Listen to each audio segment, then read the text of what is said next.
أعوذ بالله السميع العليم من الشيطان اللعين الرجيم. بسم الله الرحمن الرحيم. الحمد لله على حلمه بعد علمه.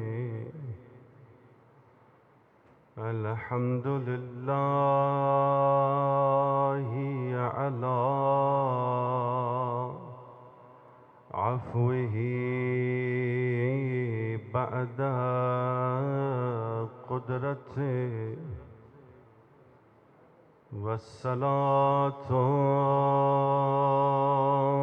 والسلام على سيدنا ونبينا وشفيع ذنوبنا جد الحسن المجتبى والحسين سيد الشهداء وأبي القاسم محمد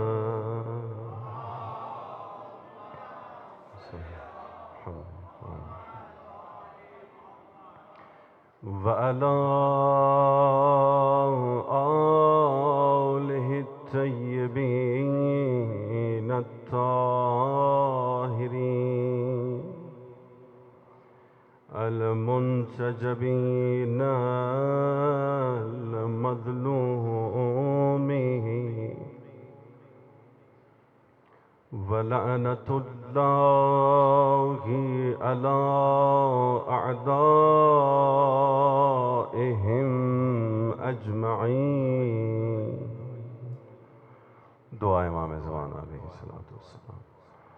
بسم الله الرحمن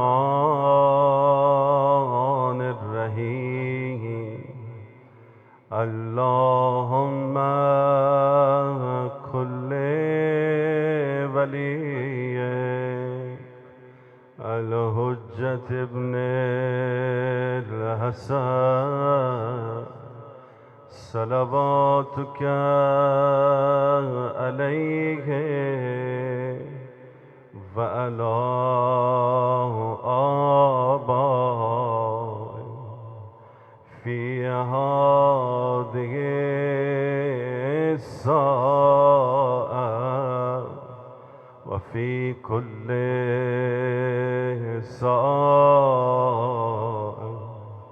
وليا وغافدا وقائدا وناصرا ودليلا وعينا حتى تسكنه أرضك توعا وتمتعه فيها طويلا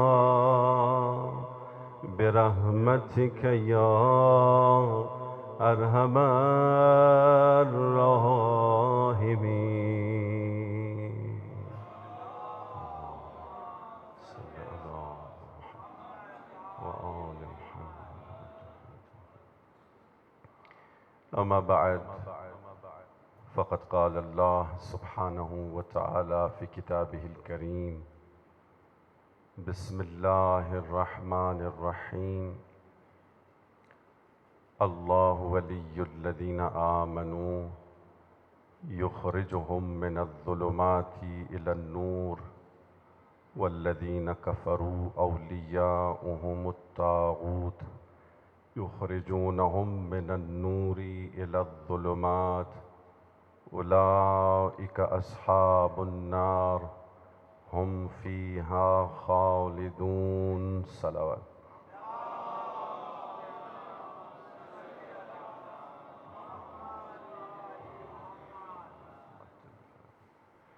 حاضرین گرامی قدر، بزرگان محترم، مظاہر ولایت ہمارا عنوان گفتگو ہے، اور اللہ کا ولی وہ ہوتا ہے کہ جسے اللہ نے اپنی مشیت عطا کی ہے۔ وہ جو چاہتا ہے انجام دے سکتا ہے، لیکن وہ چونکہ اللہ کا بندہ ہے تو وہ وہی انجام دیتا ہے جو اللہ چاہتا ہے۔ صلوات پڑھیے محمد وآل محمد۔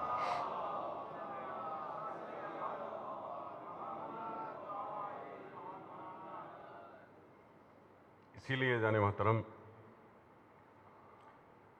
سورہ بقرہ کی چند خوبصورت آیات کا میں نے آج انتخاب کیا ہے۔ پروردگار عالم نے اس سورہ میں 4 گروہوں کا تذکرہ کیا ہے، ان لوگوں کا کہ جو صرف دنیا چاہتے ہیں، جن کے لیے یہ کہا گیا وَمِنَ النَّاسِ مَن یقول، اور لوگوں میں کچھ ایسے ہیں جو یہ کہتے ہیں ربنا آتنا فی الدنیا۔ آگے حسنہ ان لوگوں کے لیے نہیں ہے، یہ ہمیشہ یہی کہتے ہیں پروردگار ہمیں دنیا چاہیے، ہمیں دنیا میں کچھ چاہیے، اور اسی لیے پروردگار نے کہہ دیا اب پھر ان کو آخرت میں کچھ نہیں ملے گا، ان کو جو ملنا ہے دنیا میں ملے گا۔ اور پھر کچھ ایسے ہیں کہ جو یہ کہتے ہیں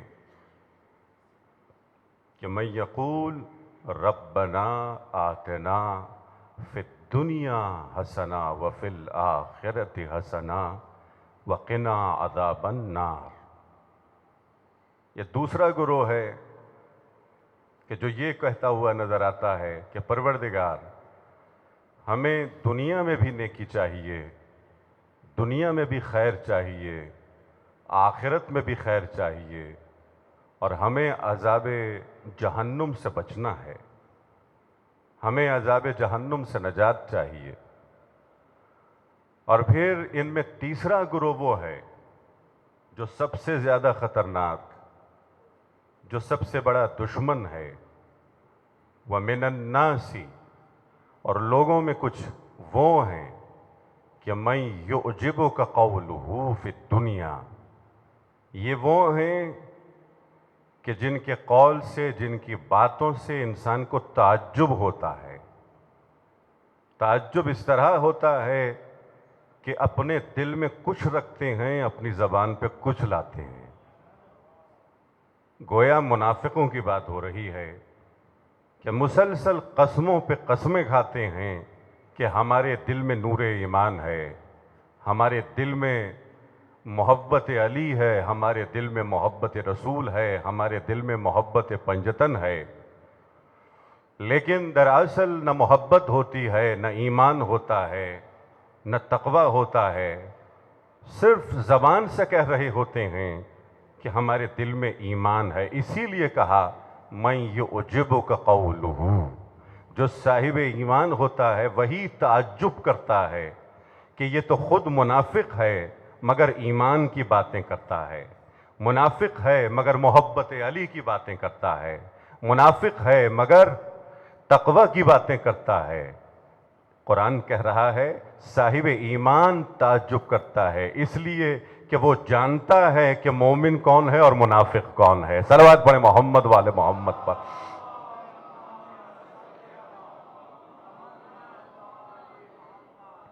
تو یہ تین گروہ ہو گئے نا۔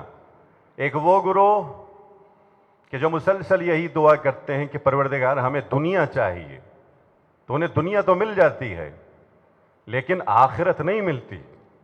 اور پھر وہ ہیں جو دنیا بھی چاہتے ہیں اور آخرت بھی چاہتے ہیں۔ ہم منافقین کے حوالے سے گفتگو نہیں کر رہے، لیکن دیکھیے کچھ مومنین وہ ہیں، مسلمان وہ ہیں جو دنیا بھی چاہتے ہیں اور آخرت بھی چاہتے ہیں، لیکن آگے چل کر آیت نے معراج کی ہے وَمِنَ النَّاسِ مَن يَشْرِي نَفْسَهُ ابْتِغَاءَ مَرْضَاتِ اللَّهِ وَاللَّهُ رَءُوفٌ بِالْعِبَادِ۔ اور پھر کہا کہ میرے بندوں میں کوئی ایسا علی بھی ہے جو نہ دنیا چاہتا ہے نہ آخرت چاہتا ہے بلکہ میری رضا چاہتا ہے۔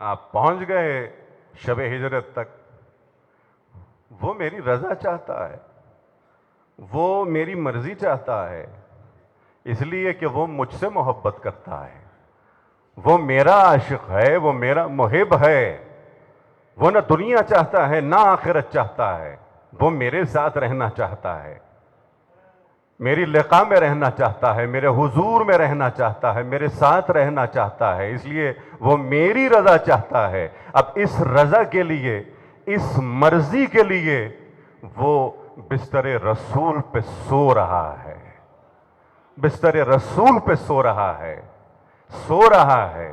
اچھا، بڑے بڑے سورما ہوں گے جو تیر و تبر اور تلوار و شمشیر لے کر میدان جنگ میں جاتے ہیں، مگر علی وہ ہے جو بغیر تلوار کے بستر شہادت پہ سو رہا ہے، اور اس طرح سو رہا ہے کہ جس طرح بچہ اپنی ماں کی گود میں آرام سے سو جاتا ہے۔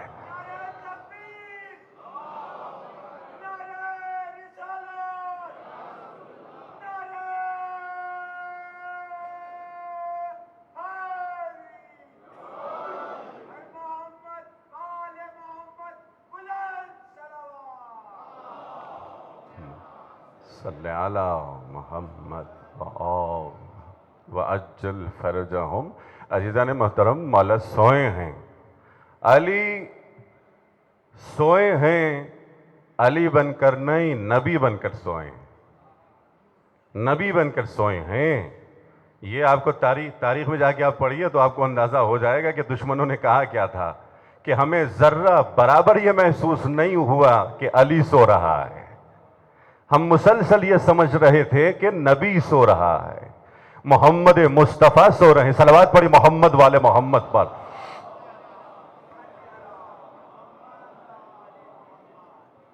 تو ہمیں اندازہ نہیں ہوا، اندازہ ہی نہیں ہوا۔ دیکھیے عزیزان محترم، جاگتے ہوئے کسی کی طرح کچھ کرنا بڑا آسان ہوتا ہے، لیکن کسی کی طرح سونا بڑا مشکل ہوتا ہے۔ اب لوگ یہ سوچ رہے ہوں گے علی نے کتنی کوششیں کی ہوں گی کہ علی نبی کی طرح سو جائے، علی نبی کی طرح سو جائے، مگر میں یہ کہوں گا کوششیں تو وہ کرتا ہے جو نبی کی طرح نہ ہو، جو نبی کی طرح ہو وہ کوششیں نہیں کرتا، وہ سوئے بھی تو نبی کی طرح دکھتا ہے، جاگے بھی تو علی کی طرح دکھتا ہے۔ صلوات پڑھیں محمد والے محمد پر۔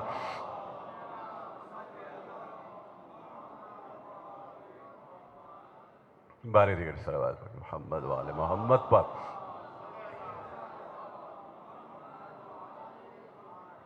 حدیث کے جملے ہیں جان محترم پروردگار عالم نے وحی کی، اے جبرائیل، اے میکائیل، ذرا جا کے دیکھو تو ایک بھائی اپنے بھائی کے لیے اپنی جان دے رہا ہے، فرشتوں سے کہہ رہا ہے، اے فرشتوں جا کر دیکھو تو ایک بھائی اپنے دوسرے بھائی کے لیے اپنی جان کا نذرانہ پیش کر رہا ہے۔ آئے، دیکھا، اب فوراً پروردگار نے سوال کیا، اے جبرائیل، اے میکائیل، کیا تم دونوں میں سے کوئی راضی ہے کہ اپنے دوسرے بھائی کے لیے اپنی جان دے؟ فرشتوں سے بات ہو رہی ہے، میکائیل سے بات ہو رہی ہے، جبرائیل سے بات ہو رہی ہے۔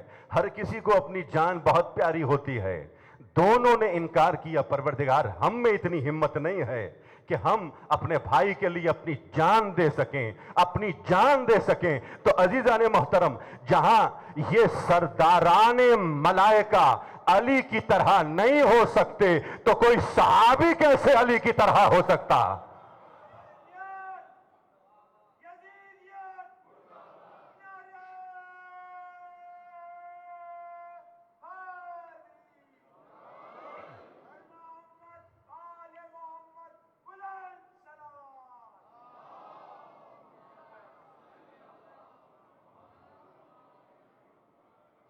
وَمِنَ النَّاسِ مَن يَشْرِي نَفْسَهُ، اور لوگوں میں ایک ایسا ہے جو اپنا نفس بیچتا ہے، اپنا نفس بیچتا ہے۔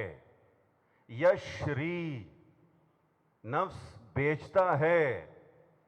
علماء تشریف فرما ہیں، یہ جو لفظ ہے نا، یہ فعل ہے جسے ہم انگلش میں ورب کہتے ہیں۔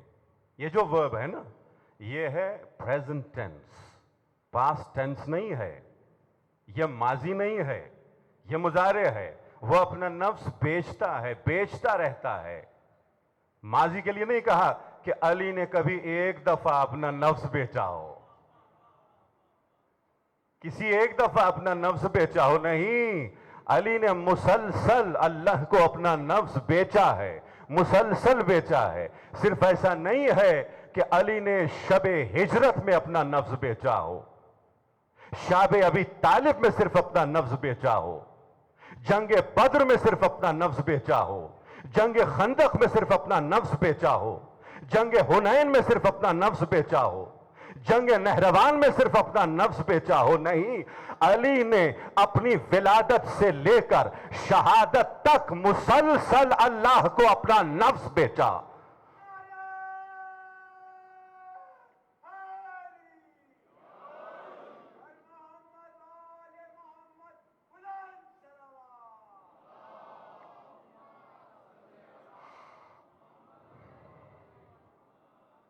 ابتغاء مرضات اللہ، علی کیوں اپنا نفس بیچ رہا ہے؟ تاکہ اسے اللہ کی رضا مل جائے، اسے اللہ کی رضا مل جائے۔ اب وہ بھی تو خود کہتا ہے نا، اس نے خود ایک قاعدہ دے دیا، اصول دے دیا، اس کے یہاں پرنسپلز ہیں، وہ پرنسپلز کی بنیاد پر فیصلے سناتا ہے، اور پھر اس کی سنت میں کوئی تبدیلی نہیں ہے، اس کے اصولوں میں کوئی تبدیلی نہیں ہے۔ وہ خود کہہ رہا ہے، حل جزاء الاحسان الا الاحسان۔ اے علی، تم اپنا نفس ہمارے حوالے کر رہے ہو نا، اپنا نفس ہمیں بیچ رہے ہو۔ اپنی پوری زندگی میں علی، اپنی پوری زندگی میں تم اپنا نفس ہمارے حوالے کر رہے ہو، تو ہم بھی وعدہ کر رہے ہیں کہ ہم بھی اپنی پوری زندگی کے لیے اپنی مرضی تمہارے حوالے۔ ایسی بات ہے نا، وہ علی کی زندگی اور یہ اللہ کی زندگی جس کی کوئی حد نہیں ہے۔ اب چاہے دنیا ہو چاہے آخرت ہو، جہاں جہاں علی ہے وہاں وہاں اللہ کی مرضی قلب علی میں ہے۔ صلوات پڑھیں محمد والے محمد پر۔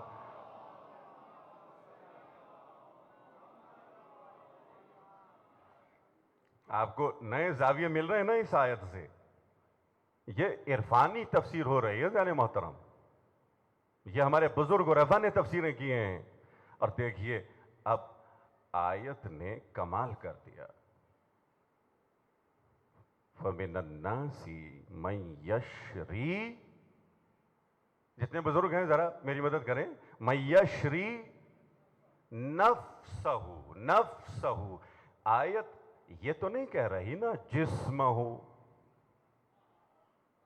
بدن ہو، یہ تو نہیں ہے نا، جسم کی بات نہیں ہو رہی، بدن کی بات نہیں ہو رہی، پیکر کی بات نہیں ہو رہی، دنیا میں موجود اس جسم کی بات نہیں ہو رہی، نفس کی بات ہو رہی ہے، پورے وجود کی بات ہو رہی ہے، صرف جسم کی بات نہیں ہو رہی، پورے وجود کی بات ہو رہی ہے کہ پوری دنیا میں جو بھی شہید ہوتا ہے نا وہ صرف اپنے جسم کی قربانی دیتا ہے، مگر علی وہ شہید ہے جو صرف اپنا جسم نہیں دے رہا، اپنی روح بھی اللہ کے حوالے کر رہا ہے۔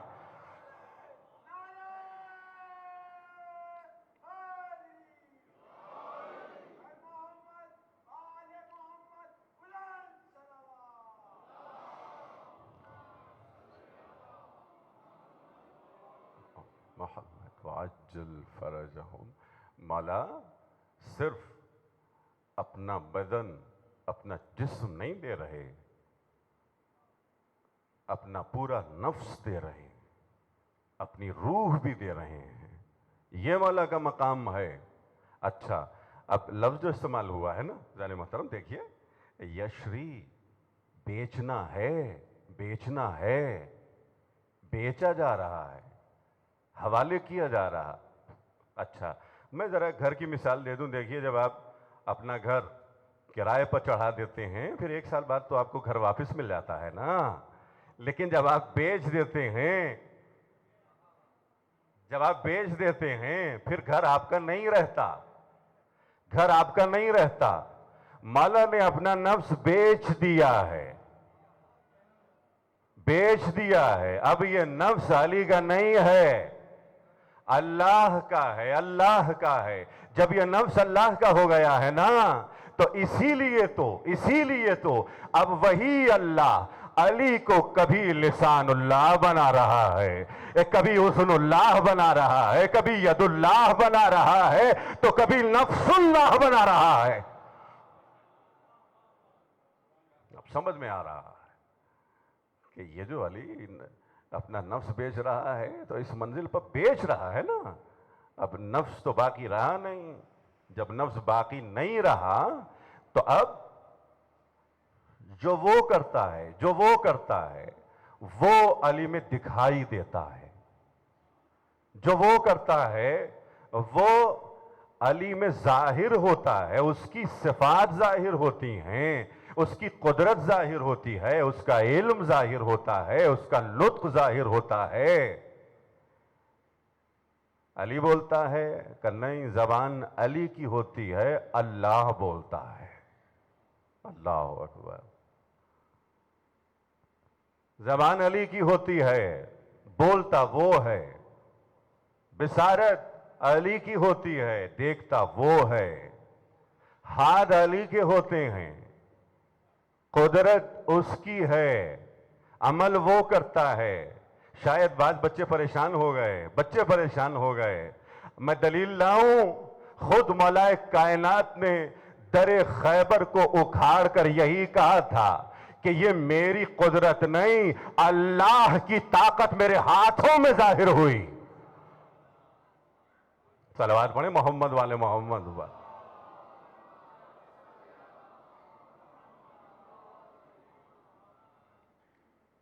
وَمِنَ النَّاسِ مَن يَشْرِي نَفْسَهُ ابْتِغَاءَ مَرْضَاتِ اللَّهِ، ابتغاء مرضات اللہ، اللہ کی مرضی کی جستجو میں اپنا نفس بیچ دیتا ہے، چونکہ وہ چاہتا ہی ہے کہ اسے اللہ کی مرضی مل جائے۔ اچھا ایک اور مقام پر بھی یہ لفظ استعمال ہوا ہے، ابتغاء، یا ایھا الذین آمنوا اتقوا اللہ وابتغوا الیہ الوسیلہ، ادھر ابتغاء ہے، ادھر کیا ہے؟ ابتغوا الیہ الوسیلہ، ابتغاء اور ابتغوا، وسیلے کو تلاش کرو، وسیلے کی جستجو میں رہو۔ اب میں سوال کروں، کیا کوئی علی بن سکتا ہے؟ کہ یہ تو ناممکن ہے، کوئی علی نہیں بن سکتا، سلمان بن سکتا ہے، ابو ذر بن سکتا ہے، ہم ابو ذر بننے کی کوشش کر رہے ہیں، ہم سلمان بننے کی کوشش کر رہے ہیں، ہم خاک پائے علی بننے کی کوشش کر رہے ہیں۔ ہم علی نہیں بن سکتے۔ مطلب کیا؟ آیت، دونوں آیتوں کو ملائیے، ایک وسیلہ ایک رضا، ایک وسیلہ ایک رضا۔ اللہ نے اعلان کر دیا کہ اب میری مرضی علی کے پاس ہے، وَابْتَغُوا إِلَيْهِ الْوَسِيلَةَ، علی کو وسیلہ بناؤ تو ہماری مرضی تمہیں بھی نصیب ہوگی، تمہیں بھی نصیب ہوگی، علی کے صدقے میں نصیب ہوگی۔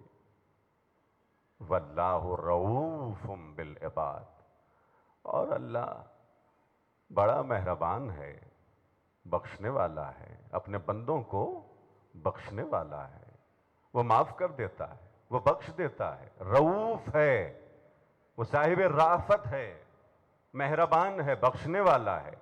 اچھا عزیزان محترم، آپ قرآن پڑھتے رہتے ہیں، الحمدللہ ہم سب اہل قرآن ہیں۔ دیکھیے پروردگار جہاں اپنے علم کی بات کرتا ہے نا، جہاں علم کا تذکرہ ہوتا ہے، تو آیت کے آخر میں وہ اپنا نام، خاص نام کیا ہے؟ علیم لے کر آتا ہے۔ ایسا ہے کہ نہیں ہے؟ اگر آیت اس کے حلم اور بردباری میں ہو تو پھر وہ آخر میں اپنا نام، ایک خاص نام لے کر آتا ہے، حلیم۔ اگر آیت اس کی قدرت کے بارے میں ہو تو وہ اپنے آپ کو قدیر پکارتا ہے، اپنے آپ کو قدیر پکارتا ہے۔ لیکن عجیب بات یہ ہے کہ اس آیت میں کسی گنہگار کی بات نہیں ہو رہی، کسی کے گناہ کا ذکر نہیں ہو رہا، مگر وہ کہہ رہا ہے کہ میں رؤوف ہوں، میں بخشنے والا ہوں، میں عطا کرنے والا ہوں، میں مہربان ہوں۔ کیا پہنچ رہے ہیں میری بات تک؟ یعنی کیا اس آیت میں وہ قانون اپلائی نہیں ہو رہا؟ کیا اس آیت میں وہ مماثلت نہیں ہے ان آیتوں سے؟ کہ نہیں، ایسی بات نہیں ہے، ذرا غور کرو، ذرا سمجھنے کی کوشش کرو۔ یہاں علی کا ذکر ہو رہا ہے، علی کی عظمتوں کا ذکر ہو رہا ہے، علی کی قربانی کا ذکر ہو رہا ہے۔ اب علی اس مقام پر آ گئے ہیں کہ اللہ کہہ رہا ہے کہ اب میری مرضی چونکہ علی کے پاس ہے، میری مرضی علی کے پاس ہے، تو وَاللَّهُ رؤوف بالعباد، اب میں علی کے صدقے میں اپنے تمام بندوں پر اپنی مہربانیاں دکھاتا ہوں۔ یہ ہے ربط، ان دو ٹکڑوں میں، ان دو حصوں میں یہ ربط ہے۔ اب آپ بتائیے، کیا صرف انسان اللہ کے بندے ہیں؟ کوئی چاہے یا نہ چاہے وہ اللہ کا بندہ ہے۔ کوئی اپنی مرضی سے اللہ کا بندہ بن جاتا ہے تو اس کا مقام بہت بڑھ جاتا ہے، لیکن کوئی چاہے یا نہ چاہے، قرآن کی منطق میں ہر شخص اللہ کا بندہ ہے، سارے انسان اللہ کے بندے ہیں۔ کیا انسان صرف انسان کا؟ نہیں، جنات بھی اللہ کے بندے ہیں۔ صرف جنات؟ جتنے فرشتے ہیں وہ سب اللہ کے بندے ہیں، جتنے حیوانات ہیں وہ سب عباد اللہ ہیں۔ غرض یہ کہ ذرہ ذرہ عبداللہ ہے، ذرہ ذرہ اللہ کا عبد ہے۔ سمجھ میں آ رہا ہے عزیزان محترم؟ وَاللَّهُ رؤوف بالعباد۔ ایک جملے میں خلاصہ کر کے کہہ دوں کہ علی اس مظہر رضائے الہی کا نام ہے کہ جس کے صدقے میں اللہ پوری کائنات پر مہربان ہے۔ اللہ اکبر۔ وَاللَّهُ رؤوف بالعباد، اللہ اپنے تمام بندوں پر مہربان ہے، علی کے صدقے میں ہے۔ اسے علی سے اتنی محبت ہے، اسے علی سے اتنا عشق ہے۔ صلوات پڑھیں محمد وآل محمد۔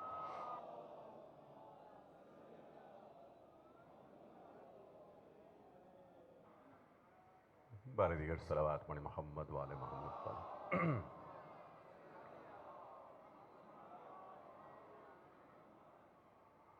اب الحمدللہ ہمارے قلوب نرم ہو گئے ہیں، مولا کا ذکر ہو گیا، ہمارے دل آمادہ ہو گئے ہیں نا، ہم نے مولا کا ذکر سن لیا۔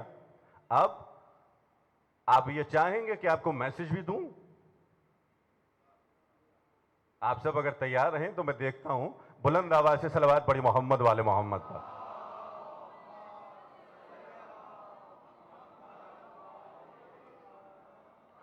مولا کے نقش قدم پر چل کر اب علی والا بھی یہی کوشش کرتا ہے کہ علی کے صدقے میں اسے اللہ کی رضا مل جائے. وہ کوشش یہ کرتا ہے کہ اللہ کی رضا کے لیے کوئی کام کرے، اپنی رضا کے لیے نہیں، اپنی مرضی کے لیے نہیں. ہمارا مسئلہ یہی ہے، ہم کہتے تو ہیں ہم اللہ کے بندے ہیں، ہم غلام علی ہیں، ہم غلام رسول ہیں، ہم غلام پنجتن ہیں، ہم غلام امام زمانہ ہیں، لیکن جب عمل کی بات آتی ہے، جب پریکٹیکل لائف کی بات آتی ہے تو ہم اپنی مرضی چلاتے ہیں. ایسا ہے کہ نہیں ہے؟ ہم اپنی مرضی چلاتے ہیں، ہم بڑے خود خواہ ہیں، ہم بڑے خود پسند ہیں، ہمیں اپنی مرضی پسند ہے، ہمیں اپنی رضا پسند ہے، ہم بڑے سیلفش ہو گئے ہیں. اچھا اب مثالیں دیجئے. دیکھیے اگر ہمیں علی کی رضا عزیز ہے، اگر ہمیں مولا کی مرضی عزیز ہے، تو پھر ہم اپنی مرضی پہ پیر رکھیں گے، صبح جیسے ہی اذان ہوگی نماز کے لیے کھڑے ہو جائیں گے. ایسا ہے کہ نہیں ہے؟ جیسے ہی سال میں وہ دن آئے گا جس دن مجھے خمس دینا ہے تو فوراً مولا کی مرضی یاد آئے گی. مولا کا حکم ہے خمس دو. اور یاد رکھو کہ یہ جو خمس ہے نا، یہ غربا کے لیے ہے، فقراء کے لیے ہے، یہ نظام دین کے لیے ہے، چاہے زکوٰۃ ہو یا خمس ہو. تو مسلسل اپنے ذہن میں یہ مثالیں لے کر آئیے، کہاں کہاں ہم اپنی مرضی چلاتے ہیں اور کہاں کہاں ہم مولا کی مرضی کو اپنی زندگی میں امپلیمنٹ کرتے ہیں. اب دیکھیے خود آپ پرسنٹیج نکال لیجئے، پھر ہم اتنے ہی علی والے ہوں گے. علی والا تو وہ ہے نا کہ جو مولا کی مرضی کا خیال رکھتا ہے، خود خواہ نہیں ہوتا، خود پسند نہیں ہوتا، سیلفش نہیں ہوتا، سیلف سینٹرڈ نہیں ہوتا، مولا کے بارے میں سوچتا ہے، مولا کے سسٹم کے بارے میں سوچتا ہے، اور پھر اسے اپنی زندگی میں اپلائی کرنے کی کوشش کرتا ہے. مسئلہ یہی ہو گیا عزیزان محترم. دیکھیے اگر شوہر صرف اپنے بارے میں سوچے، سیلف سینٹرڈ ہو جائے، تو پھر میرٹل لائف، ازدواجی زندگی تباہ و برباد ہو جائے. بیوی کہتی ہے میری بات چلے، شوہر کہتا ہے میری بات چلے. اب تو یہی ہو رہا ہے نا، دونوں کہتے ہیں ہماری بات چلے، لیکن اس وقت مزہ آتا ہے جب یہ دونوں عزادار بن کر، دونوں مومن بن کر، دونوں شیعہ بن کر کہیں کہ نہ آپ کی بات چلے نہ ہماری بات چلے، ہماری زندگی میں علی کی بات چلے. پھر تو سارے مسئلے حل ہو جائیں گے. ہم دیکھیں مولا نے کیا کہا ہے، ہماری زندگی کے لیے علی نے کیا کہا ہے، ہماری زندگی کے لیے مولا حسین نے کیا کہا ہے، ہماری زندگی کے لیے شہزادی زہرا نے کیا کہا ہے، ہماری زندگی کا پیمانہ کیا ہونا چاہیے، بچوں کی تربیت کے لیے پیمانہ کیا ہونا چاہیے. اس لیے اتنے مسائل ہم اپنی زندگی میں دیکھ رہے ہیں. اور آگے بڑھیں، مسئلہ شروع کہاں سے ہوتا ہے؟ مسئلہ شروع ہوتا ہے وابستگیوں سے، تعلقات سے، اس تعلق سے جو ہم میں اور ہماری دنیا میں ہے، جسے ہم کبھی محبت کہتے ہیں، کبھی پیوستگی کہتے ہیں، کبھی وابستگی کہتے ہیں. میں چونکہ وابستہ ہوں، میرا دل وابستہ ہے میری دولت سے، میری گاڑی سے، میرے گھر سے، میرے پیسے سے، تو اب جب میری گاڑی مجھ سے چھن جاتی ہے تو میں پریشان ہو جاتا ہوں. میں نوجوانوں کو بہت کوشش کروں گا آسان لفظوں میں سمجھانے کی کہ دیکھیے جب کسی اور شخص کی گاڑی چھنتی ہے کیا ہم پریشان ہوتے ہیں؟ آپ پہنچ رہے ہیں نا؟ جب کسی اور شخص کے بیٹے کا انتقال ہوتا ہے کیا ہم اتنے ہی پریشان ہوتے ہیں جتنا پریشان وہ شخص ہوتا ہے؟ کہ نہیں، ہم تو اتنا پریشان نہیں ہوتے۔ کسی اور شخص کا موبائل چھن گیا ہم پریشان نہیں ہوتے، ہم دکھ محسوس نہیں کرتے، ہم غم محسوس نہیں کرتے، اس لیے کہ ان کا مال ہے، ان کا پیسہ ہے، ان کا گھر ہے، ان کی اولاد ہے۔ لیکن جب ہماری اولاد کو کچھ ہوتا ہے تو ہم پریشان ہو جاتے ہیں، جب ہمارے مال کو کچھ ہو جاتا ہے تب ہم پریشان ہو جاتے ہیں۔ اب سمجھ میں آ رہا ہے کہ قرآن کہنا کیا چاہتا ہے، ہمارے مولا نے ہمیں کیا دلیل دی ہے کہ دیکھو اپنی وابستگیوں کے بارے میں توجہ کیا کرو۔ مولا کہہ رہے ہیں کہ یہ دنیا تمہارے لیے ہے مگر تم دنیا کے لیے نہیں ہو، یہ دنیا تمہارے لیے ہے۔ کماؤ جتنا کما سکتے ہو، خریدو جتنا خرید سکتے ہو، مگر تم علی کے ماننے والے ہو، علی کے ماننے والے ہو۔ اور علی کون ہے؟ علی نعوذ باللہ غلام دنیا نہیں ہے، امام دنیا ہے۔ علی دنیا کو 3 مرتبہ طلاق دے چکے ہیں، اسی لیے تو ہمیں پریشانی ہوتی ہے عزیزان محترم۔ کچھ بھی، کوئی بھی نقصان ہو جائے ہمیں پریشانی ہوتی ہے۔ اچھا، اب ان پریشانیوں سے ہمیں نکلنا ہے۔ ہر وہ چیز جو ہمیں پریشان کر رہی ہے نا، ہم حاصل تو کریں، ہماری زندگی میں ہو، لیکن اس کی محبت ہمارے دل میں نہ ہو، اس شے کی محبت ہمارے دل میں نہ ہو۔ دنیا کی محبت اگر دل میں آ جائے تو انسان خلوص سے دور ہو جاتا ہے، اپنے مولا کی مرضی سے دور ہو جاتا ہے، توحید سے دور ہو جاتا ہے، شرک میں مبتلا ہو جاتا۔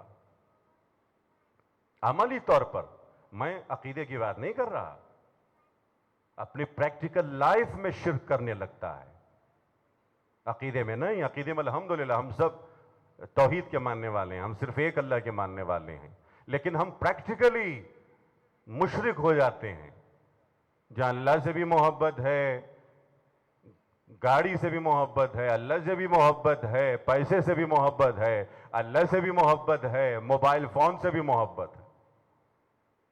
یہ شرک محبت میں ہے۔ صلوات پڑھیں محمد والے محمد۔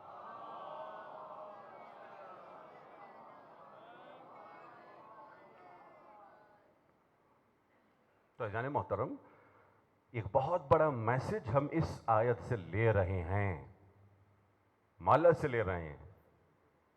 ہمیں اپنے دل کو خالص بنانا ہے، صرف اس کی محبت ہو، صرف اس کی رضا اس دل میں ہو، صرف اس کی مرضی اس دل میں ہو، کسی اور شے کی محبت نہ ہو۔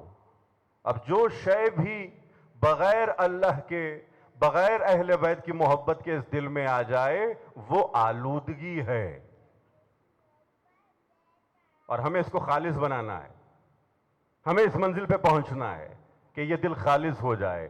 جب یہ خالص ہو جائے تو پھر قرآن کہتا ہے یہ شخص صرف مخلص نہیں مخلص بن جاتا ہے، مخلص بن جاتا ہے۔ دیکھیے 2 الفاظ ہیں نا، ایک ہے خلوص، ایک ہے اخلاص۔ اخلاص اس شخص کے لیے استعمال ہوتا ہے جو ابھی خلوص کے راستے پر ہے، خلوص تک پہنچا نہیں ہے، ابھی 100% خالص نہیں ہوا، پیور نہیں ہوا، اس کی نیتیں ابھی آلودہ ہیں۔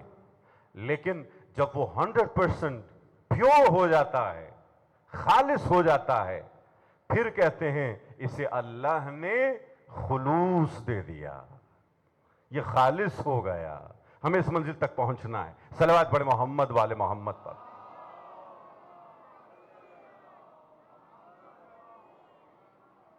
لیکن راستہ کیا ہے؟ ہم کیسے پہنچیں گے اس منزل تک؟ پرسوں اس پر ہماری گفتگو ہوئی تھی کہ پروردگار خلوص انہیں دیتا ہے جن کے دل میں اس کی محبت ہوتی ہے، جہاں جہاں جس جس دل میں اللہ کی محبت ہوگی اس دل میں خلوص کا نور آ جائے گا. اب جتنی محبت ہوگی اتنا خلوص ہوگا. یہ دونوں ساتھ ساتھ ہوتے ہیں. جہاں محبت ہے اللہ کی وہاں خلوص بھی ہے. اچھا کیسے؟ دیکھیے، ہم جن سے محبت کرتے ہیں نا اپنی زندگی میں، ہم جن سے محبت کرتے ہیں ان کے لیے کچھ نہ کچھ کرنے کی کوشش کرتے ہیں. ایسا ہے کہ نہیں ہے؟ اپنی ماں سے محبت ہے نا تو ان کے لیے جو بھی ہم کرنا چاہیں وہ کر دیتے ہیں. ماں باپ کے لیے، بھائیوں کے لیے، بہنوں کے لیے، اپنے گھر کے لیے، اپنی فیملی کے لیے، اپنے بچوں کے لیے، چونکہ ان سب سے محبت ہے. سمجھ میں آ رہا ہے کہ واقعاً اگر اس کی محبت دل میں آ جائے تو پھر مسلسل نیت بدل جاتی ہے. چونکہ اس سے محبت ہے اب ہر عمل اسی کے لیے ہے. سمجھ میں آ رہا یہ پیمانہ سمجھ میں آ رہا کہ جس سے انسان محبت کرتا ہے اس کے لیے عمل انجام دیتا ہے. جس سے محبت کرے، اگر اپنے آپ سے محبت کرے تو اپنے لیے عمل انجام دیتا ہے، اپنے نفس کے لیے. لیکن اگر کوئی اللہ سے محبت کرے تو اس کی رضا کے لیے ہر عمل انجام دیتا ہے. اس کی محبت کے لیے صرف ایک پیمانہ عرض کروں اور ہم اپنی منزل کی طرف آگے بڑھ جائیں.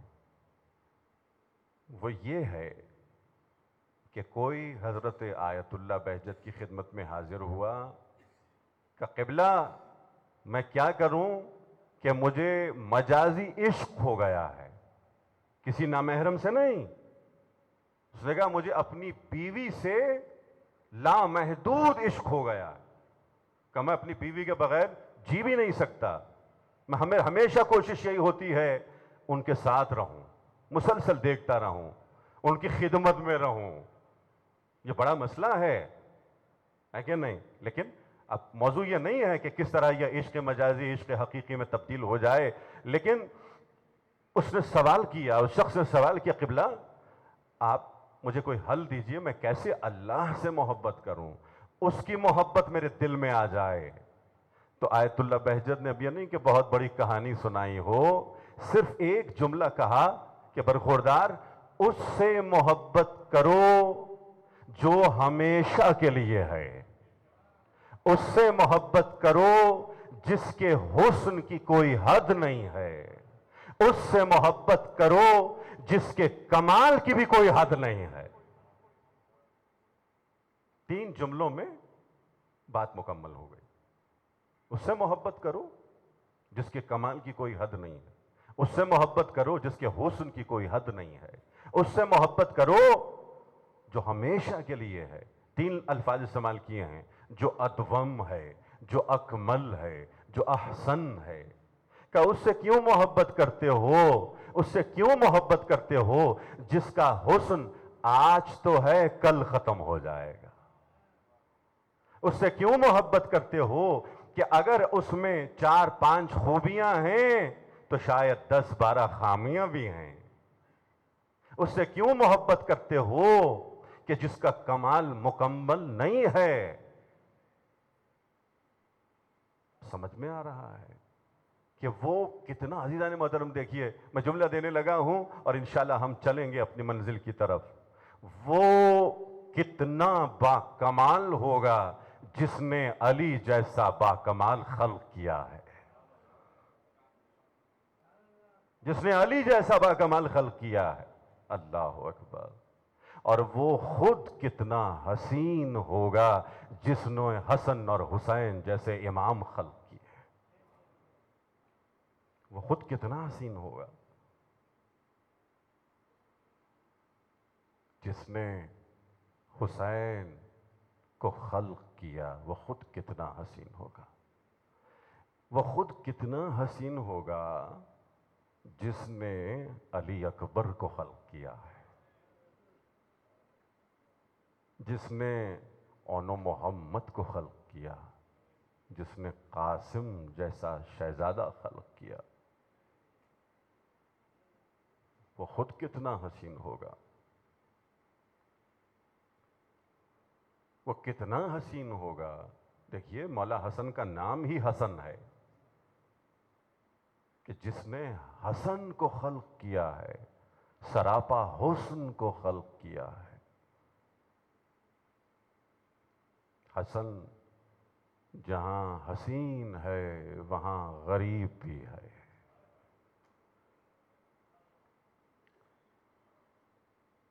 السلام علیکہ یا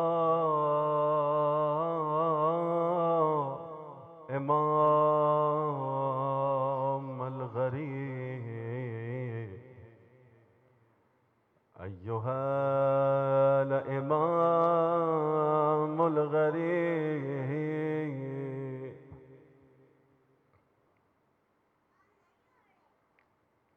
اتنا غریب ہے کہ خود مولا کی بیوی مولا کو زہر دے رہی ہے.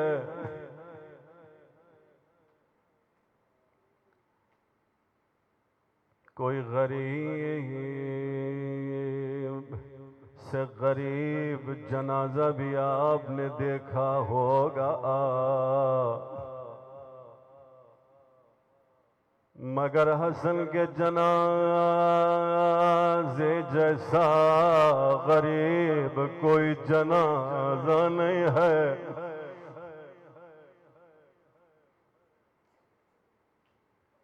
ہائے غربت زینب ام المصائب. زینب نے دو غریب لاشوں کو دیکھا، دو غریب جنازوں کو دیکھا. ایک جنازے پر تیر لگے تھے، ایک جنازہ تیروں پر تھا.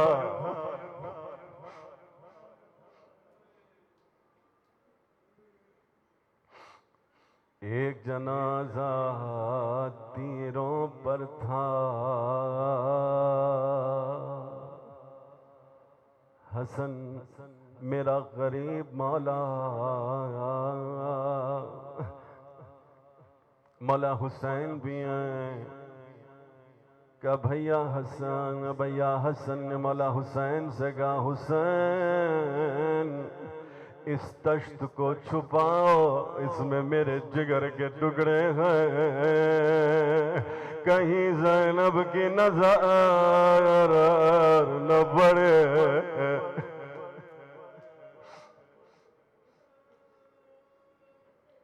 اتنے میں ایک چھوٹا سا بچہ آیا،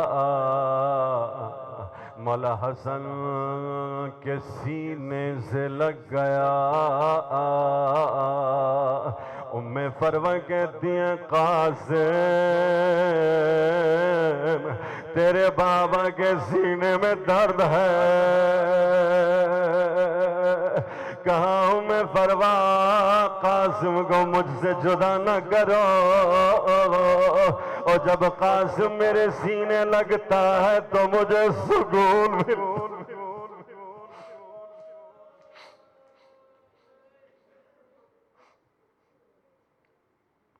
شاید مولا حسن دل میں سوچ رہے تھے آج یہ میرا سینہ ہے، کل قاسم کا سینہ ہوگا، گھوڑوں کی ٹانپیں ہوں گے، قاسم کی پسلیاں ٹوٹ جائیں گے.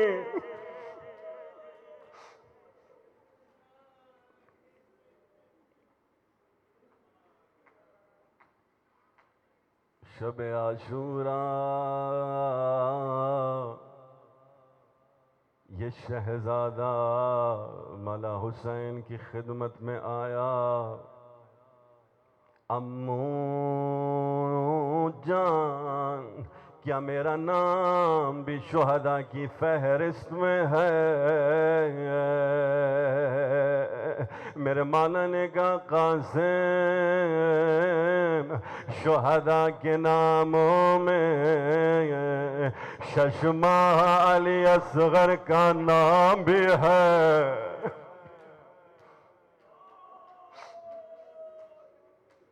اور جیسے ہی علی اصغر کا نام سنا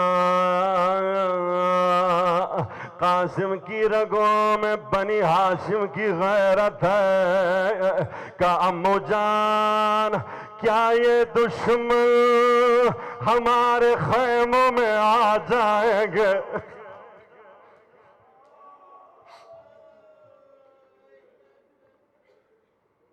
کہ نہیں میرے لال دشمن نہیں آئیں گے، مگر تیرا امو اتنا مجبور ہو جائے گا خود حسین اصغر کو مقتل کی طرف لے جائے گا۔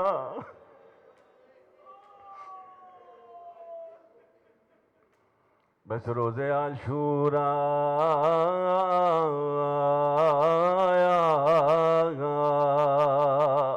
حسن کا یتیم قاسم تیار ہے،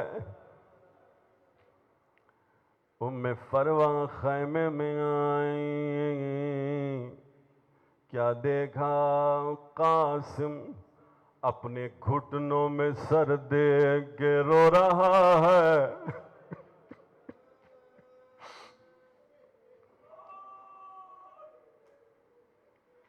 بیوہ حسن پریشان ہو گئیں، کہا بیٹا کیا ہوا؟ کہ امو اجازت نہیں دیتے، ایک مرتبہ اماں کو مولا حسن کا وہ جملہ یاد آیا، کہا قاسم تیرے بابا نے کہا تھا جب سب سے بڑی مصیبت حسین پہ آئے تو اس تعویذ کو کھول کے دیکھنا۔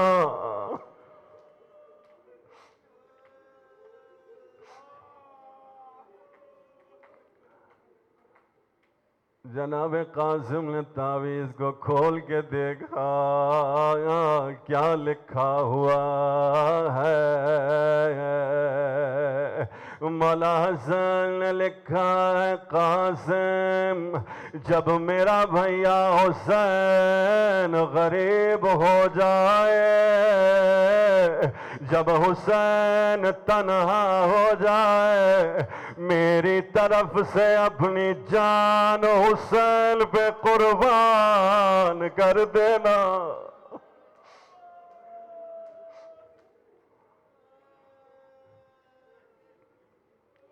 جلدی جلدی دوڑتے ہوئے آئے، تعویذ کو پیش کیا، امو جان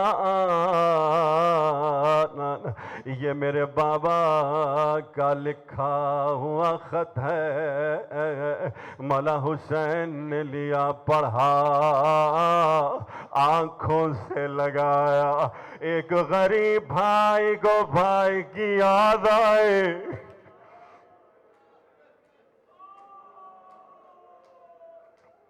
اتنا روئے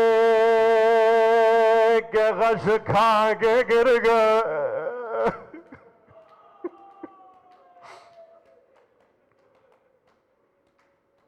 مجھے نہیں معلوم کب اور کیسے ہوش آیا،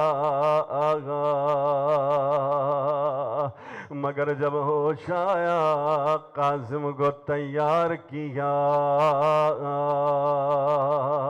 تیار کرنے کے بعد گھوڑے پر سوار کر آیا، مگر ایک عجیب عمل حسین نے کیا، قاسم کے گریبان کو چاک کر دیا، گویا آواز دی اب جو مجاہد جا رہا ہے وہ یتیم ہے،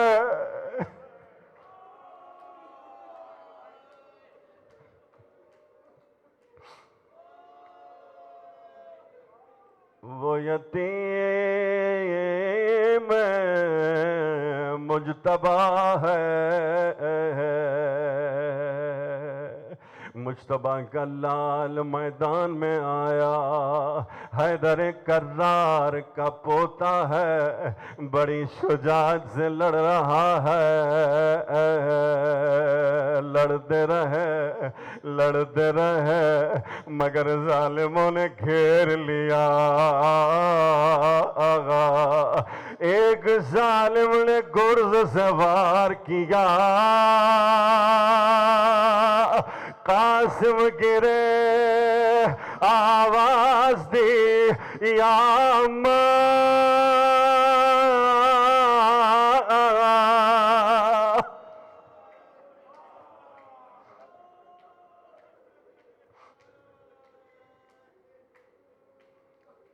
مولا حسین آئے، ایک طرف مولا عباس ہے، ایک طرف ولی اکبر ہے، دونوں طرف لشکر پہ لشکر ہے۔ جب حملہ ہوا ادھر کا لشکر ادھر آیا، اور درمیان میں قاسم آواز دیتے ہیں امو میں پامال ہو گیا،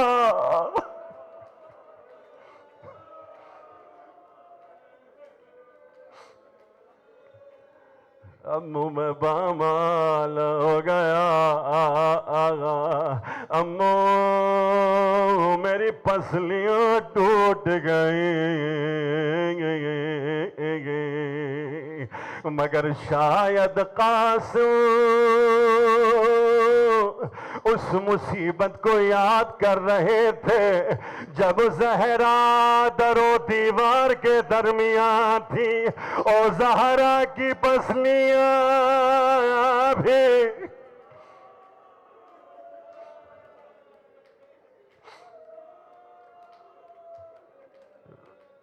مولا حسین پہنچ گئے، قاسم مجھے معاف کرو، تاخیر ہو گئی، عزاداروں مجھے معاف کرو، سادات مجھے معاف کریں۔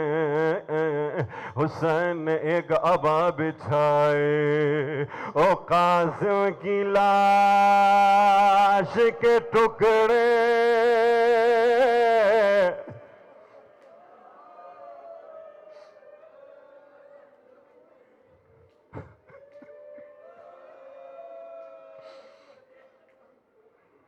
ایک کھٹڑی بنائے، خیموں کی طرف آئے، اعلان کیا، بڑی دھیمی آواز میں کہا بین زینب آؤ، قاسم کا لاش جلایا ہو۔ زینب باہر آئی، کہا بھیا میں کوئی لاشا دیکھ نہیں رہے، لاشا کہاں ہے؟ کہا زینب یہ جو میری پشت پہ کھٹڑی دیکھ رہی ہو اس میں قاسم کی لاش کے ٹکڑے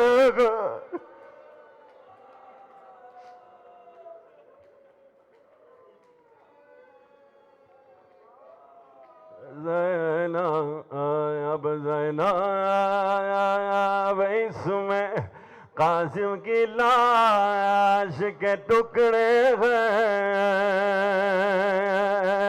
عزاداروں 11 محرم کا دن آیا، گھوڑوں کی نال بندی ہوئی، اعلان ہوا لاشوں پہ گھوڑے دوڑائے جائیں گے۔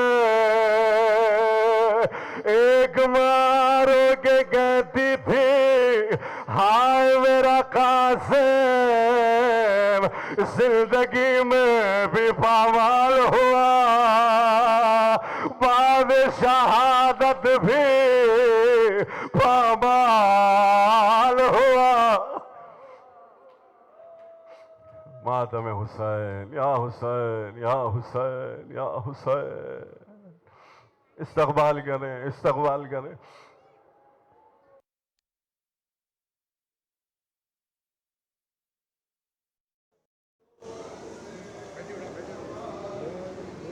عظیم ایک سائڈ میں